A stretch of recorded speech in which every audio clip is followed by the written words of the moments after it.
நிதிநிலையை ஒழிக்கிறேன்னு சொல்ற முதலமைச்சர் வந்து ஒப்பந்ததாரரை மட்டும் ஏத்துக்கிறாரு. இது எந்த வகையில சாத்தியம் தெரியல.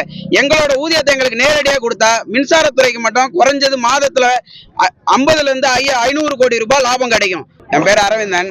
நாங்க வந்து வட சென்னை அனல் மின் நிலையம் மற்றும் விநியோக வட்டத்துல இருந்து போராடிட்டு இருக்கோம். கடந்த 60 நாளா வந்து தமிழ்நாடு ஃபுல்லாவே பல மாவட்டங்கள்லயும் பல உற்பத்தி நிலையங்கள்லயும் விநியோக வட்டத்திலயும் உற்பத்தி நிலையங்களையும் போராடிட்டு இருக்காங்க. மினிஸ்டரை பார்த்து பேசும்போது எங்களுக்கு வந்து 1 மாத காலத்துல நல்ல முடிவு சொல்றேன்னு சொன்ன மினிஸ்டர் அடுத்த 4வது நாளே ஒப்பந்த தொழிலாளர்கள் இல்லாம டிஎன்பிசி மூலியமா வேலை எடுக்கிறேன்றத சொல்லிட்டாரு. சரி, நேத்து போயிட்டு தலைமைச் செயலகத்துல அவரை பார்த்து பேசலான்னு போகும்போது அதையும் வந்து புறக்கணிச்சுட்டு போயிட்டாரு.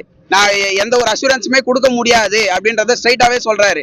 சரி, நாங்க சேர்மேனை பார்த்தாச்சு, இபி மினிஸ்டரை பார்த்தாச்சு, செக்ரட்டரியை பார்த்தாச்சு, எல்லாரையும் பார்த்தாச்சு. நாங்க தமிழ்நாடு முதலமைச்சரை பார்த்து எங்களோட கோரிக்கையை சொல்லணும்ட்டு 48 நாளைக்கு முன்னாடி அப்பாயின்மெண்ட் போட்டிருக்கோம் சிஎம் செல்லுல. அதுக்கு வந்து எங்களுக்கு இது வரைக்கும் கொடுக்கல. நேத்தும் போயிட்டு ஒரு அப்பாயின்மெண்ட் கேட்டிருக்கோம். அதுக்கும் இன்னும் எங்களுக்கு கன்ஃபார்ம் பண்ணல. இப்படி இபி மினிஸ்டரும் எங்களுக்கு பதில் சொல்ல மாட்டாரு, இந்த முதலமைச்சரும் சொல்ல மாட்டாரு. இங்க வந்து போராடலாம் நாங்க வேலை செய்யற இடத்துல வந்தா இங்க எங்களை நிக்க கூட விட மாட்டாங்க. இந்த மாதிரி எங்களை தள்ளினா கடைசியில நாங்க இன்னும் எங்க தான் போறது?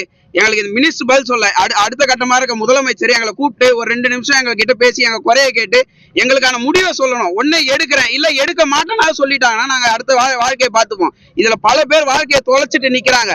நிதிநிலையை ஒழிக்கிறேன்னு சொல்ற முதலமைச்சர் வந்து ஒப்பந்ததாரரை மட்டும் ஏத்துக்கிறாரு. இது எந்த வகையில சாத்தியம் தெரியல. எங்களோட ஊதியத்தை எங்களுக்கு நேரடியா கொடுத்தா மின்சாரத்துறைக்கு மட்டும் குறைஞ்சது மாதத்துல 50ல இருந்து 500 கோடி ரூபாய் லாபம் கிடைக்கும். இதை ஏத்துக்காம ஒப்பந்ததாரருக்கு எங்க வேலைகளை வந்து அவங்களுக்கு கொடுக்குறாங்களே, எங்க ஊதியத்தையும் எடுத்து அவங்களுக்கு கொடுக்குறாங்க. இது எந்த வகையில நியாயம்? இதனால தமிழ்நாடு நிதிநிலை இறங்குமே தவிர ஏறாது. மின்சாரத்துறையில 500 கோடி ரூபாய்க்கு மேல எங்களுக்கு நேரடி ஊதியத்தை கொடுத்தா அவங்களுக்கு லாபம் மட்டும்தான்.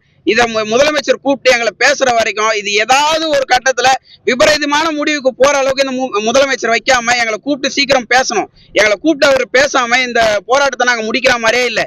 தமிழ்நாடு பல மாவட்டங்கள்ல ஆரம்பிச்சு தலைமைச் செயலகத்துல முற்றுகை ஆரம்பிச்சு மின்வாரிய இதுல ஆரம்பிச்சு இப்போ எங்க நிலையத்துக்கே வந்துட்டோம்.